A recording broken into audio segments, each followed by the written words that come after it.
Adelante, Renato.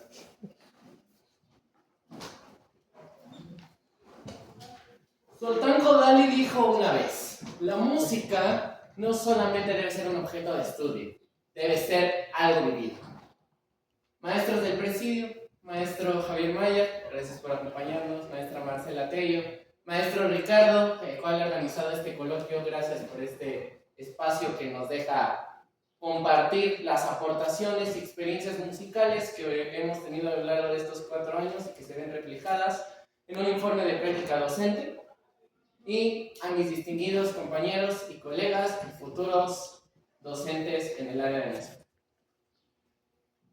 El día de hoy les quiero presentar este proyecto, este informe de práctica docente que se realizó por parte de la materia de prácticas docentes con el maestro Ricardo como nuestro asesor metodológico. Y pues vamos a comenzar primeramente justificando la razón del por qué hacemos este informe de práctica docente. Como menciona la frase de ahí de Sultán Kodali, que fue la que más o menos alcancé a parafrasear hace un momento, la música debe ser vivida. No nada más tiene que ser una cuestión de conocimientos o inclusive de adquisición de habilidades. También tiene que ver con las actitudes, también tiene que ver con el desarrollo social, nuestra manera de desenvolvernos con las relaciones en sociedad, y todo ello pues tiene que ver con nuestra práctica docente. ¿Por qué? Porque el docente tiene que hablar, el docente tiene que expresar, el docente tiene que clarificar contenidos, ejercicios, actividades, con el propósito de que al final se pueda lograr un objetivo. El objetivo, el cual consta que los alumnos tengan una experiencia musical a raíz de aprender los contenidos musicales, ejecutar habilidades musicales, entre otras áreas. Y varios de los pedagogos de los cuales me basé, algunos de ellos no venían en la lista de los que se nos ha proporcionado.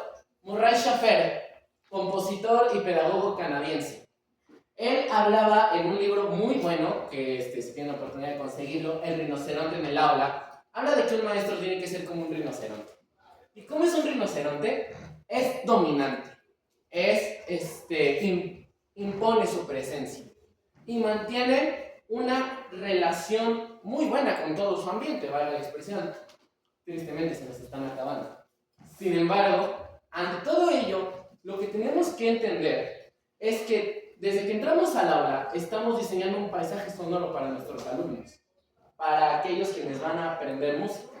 Y entonces, lo importante de todo esto, como también dice Hemsi de Gainza, es hablar de que el niño tiene que sentir una libertad al entrar al aula.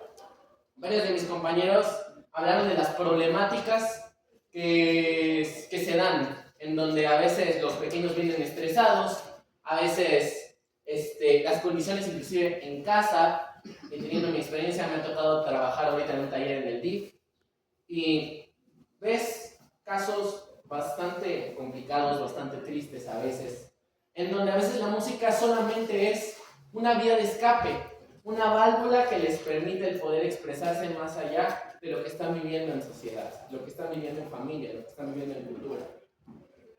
Ahora, ante todo esto, quiero hacer una pequeña aclaración. Tal vez la metodología de su servidor no fue tan innovadora como fue en el caso de muchos de mis compañeros precedentes. ¿Esto por qué? Dentro de mi experiencia, 12 años en esta institución, la Escuela de Bellas Artes de Toluca, fui sometido al sistema tradicional, a la manera tradicional de la enseñanza, de que tienes que aprender con clases de solfeo, de que tienes que tener un buen desarrollo del instrumento, de que tienes que llevar una clase de conjuntos corales, de conjuntos instrumentales. Y esa formación a la fecha me persigue, en donde yo considero que no se trata del contenido y no se trata de los métodos. Y hay muchos métodos que seguimos ocupando: Dandelot, Vaqueiro, Pozzoli, Medina, y todos ellos, algunos dicen, creo que esto ya pasó de moda.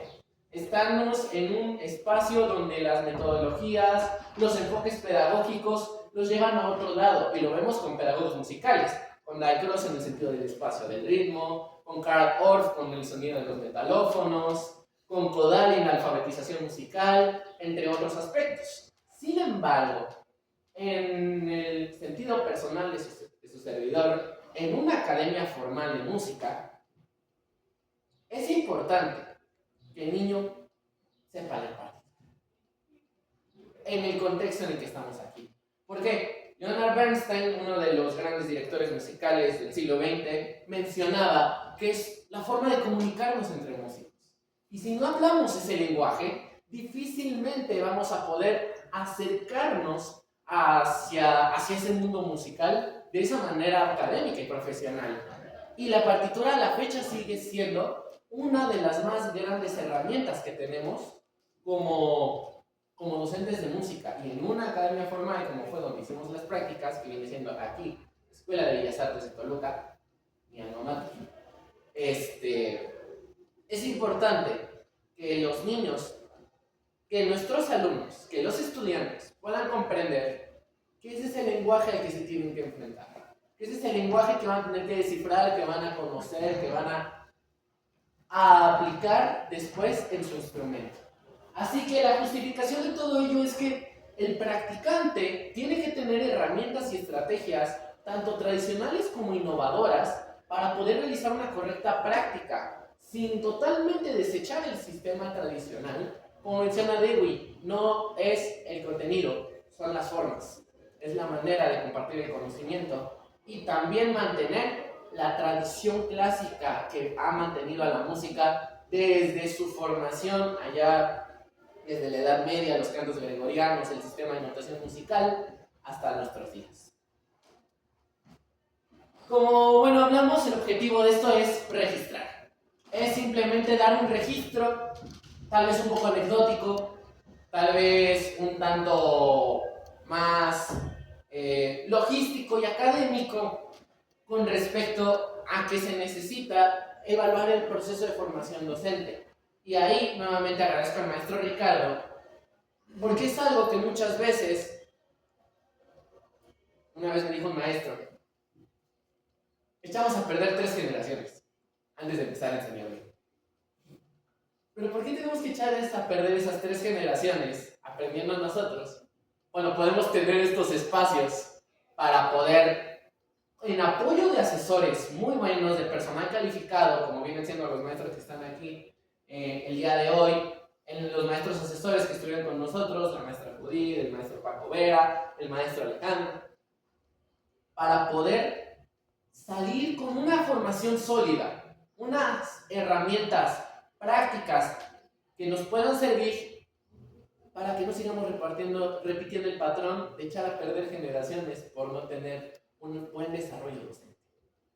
Al final es cierto que no lo vamos a hacer perfecto, pero qué mejor que ir a una guerra cuando tienes las herramientas y vas preparado.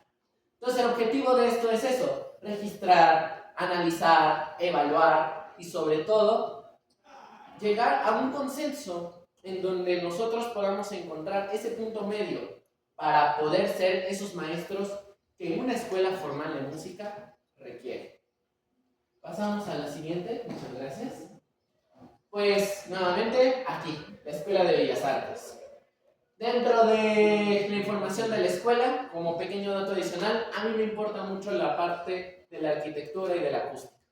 Entonces, los espacios que tenemos, si no están diseñados para poder ser pedagógicamente adecuados, estaba leyendo un libro sobre acústica educativa, no me acuerdo ahorita del autor, pero mencionaba de que cuando una persona, y esto viene del paradigma ambientalista de las teorías educativas, una persona entra a un lugar donde lo que siente es un ambiente formado de ese entorno, es decir, si es una escuela de música y encuentra todo un ambiente diseñado para que pueda aprender, para que se pueda desenvolver y para que se pueda encontrar en este mundo de la música, le será mucho más efectivo. Mencionan también mucho, también cuestión de negocios. Si quieres ser un buen abogado, júntate con 4 abogados y tú serás el equipo. Pues aquí igual, quieres ser un buen músico, Júntate con 4 músicos y podrás llegar a ser ese quinto. En el caso de los educadores musicales, ¿quieres ser un buen educador musical? Júntense con nosotros, no es cierto. Júntense con educadores musicales que terminarán siendo aquellos. Estos son los datos de la institución, el grado donde trabajé, el segundo B, con el maestro Paco Vera en la parte del coro. Vamos a ir avanzando un poquito más rápido por cuestión del tiempo. Pasamos a la siguiente. La planeación didáctica en mi área fue el coro y el lenguaje musical, que fue la participación del maestro Paco Vera. Hubo ocasiones, debo reconocer, en donde inclusive yo tuve que hacerme cargo de la clase completa, del grado en donde estaba, inclusive a veces suplir al maestro en las clases de las siguientes 2 horas. Entonces, era la misma formación en la que se tenía que trabajar. Hablando de lo del cuadernillo, parte del trabajo que se hizo fue, ahora sí que este cuadernillo del trabajo, en donde se exponen, aquí se los comparten los maestros para que tengan la oportunidad de observarlo, en donde pues fueron los ejercicios que se trabajaron. La estructura de clases normalmente fue la misma, manteniendo un esquema muy similar en las diferentes áreas, y así fue como vimos este tipo de actividades, sobre todo en la parte rítmica, porque es algo que en el coro también es muy importante, tener estos elementos musicales bien afinados, bien formados. Estas son las evidencias de clase, acá en el salón donde estamos trabajando. Nuestra rúbrica de evaluación, la cual por cuestión de tiempo ya no vamos a explicar, sin embargo se basa en 3 rubros. Vemos la cuestión de ¿qué evaluamos? Conocimientos, habilidades y actitudes. En un coro, no solamente es importante que el niño pueda decir bien su repertorio. Se trata de un trabajo en equipo, como lo han hablado los otros compañeros que trabajaron en la misma área conmigo. Entonces, vimos una rúbrica, o bueno, en el caso del servidor, que no le tocó evaluar directamente, sin embargo, esta es mi evaluación personal de los niños. De igual manera, en una etapa en donde estamos trabajando validación emocional, de que los niños se sientan seguros y adecuados en esto, hemos ocupado terminologías para mencionar estas rúbricas como sobresaliente, adecuado y la que más me gustó, próximo al logro. Porque no se centra en la deficiencia que tiene en el momento, sino se centra en el objetivo que alcanzará a futuro. Eso sirve de incentivo, sirve de motivación y permite que el alumno no vea eso como una dificultad, sino como un desafío, un reto, el cual él puede abordar, que después va a conseguir. Bueno, ya entrando en la recta final de esta explicación, puedo resumir lo que está aquí en la pantalla con el concepto de qué aprendí. Sobre todo que si no tienes estructura, los niños se dan cuenta cuando no llevas una estructura, y más en una academia formal de música. Y es muy importante que como maestro tengas esa estructura de clase, de secuencia didáctica, de aplicación, no solamente en la cuestión de la planeación, sino inclusive que la forma de presentar el contenido tenga coherencia, tenga una correlación con todo lo que se va llevando. Porque al final la idea del coro no es venir, cantamos y nos vamos. Es una formación vocal. Y la formación vocal no es de una clase, es de muchas sesiones, es de mucho ensayo, es de mucho estudio. Y si los niños encuentran una relación, un camino, un viaje, una travesía, para al final lograr el objetivo que puede venir siendo una presentación, o simplemente que puedan tener una clase abierta donde sus padres puedan ver el desarrollo y se puedan sentir realizados y orgullosos de todo ese trabajo, pues eso es lo importante, tener una estructura. Eso es sobre todo el aprendizaje mayor que me lleva.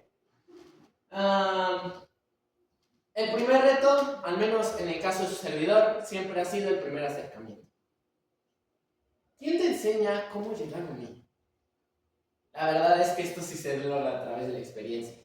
Porque muchas veces un solo comentario, una mirada desaprobatoria, o a veces el que el alumno no tenga confianza puede echar a perder todo el proceso pedagógico.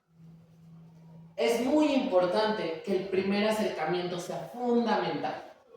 Y ese fue el reto mayor. Y sí, hablo de la primera clase, de la primera sesión. Llegas y los alumnos ven así como de, ¿y este intruso qué hace aquí? O, ¿para qué? ¿O qué? ¿O cómo? Sin embargo, si uno como maestro muestra ese profesionalismo, esa actividad, esa entereza y esa devoción de poder dar la clase, pues poco a poco los alumnos pueden ir bajando la guardia y las cosas se pueden ir empezando a trabajar. Nunca forces a un alumno. Porque cuando forzamos a un alumno a querer estudiar, aprender o entender, las cosas no se van a dar. El aprendizaje siempre es, primero, personal. Decisión personal, el querer aprender, el querer conocer. Y pues, ¿qué es diferente? Cambiar de carrera. Totalmente. Porque, de verdad, estar aquí, y lo decía en mis reflexiones pedagógicas, es plantar un legado. No es pensar en el presente. Es hablar del mañana. Es hablar de los nuevos músicos y de los próximos educadores musicales también. Pero bueno, ya, bromas aparte, porque la verdad fue una de las decisiones que, si bien vino circunstancial, yo estaba en la carrera de antropología, por ciertas decisiones me salí de ahí y para no perder el año entro a educación musical. Y pues bueno, aquí estamos, terminando y recordando algo, que cuando la música te toma, difícilmente vas a salir de ella. Siempre va a encontrar una manera de regresarte al mismo camino.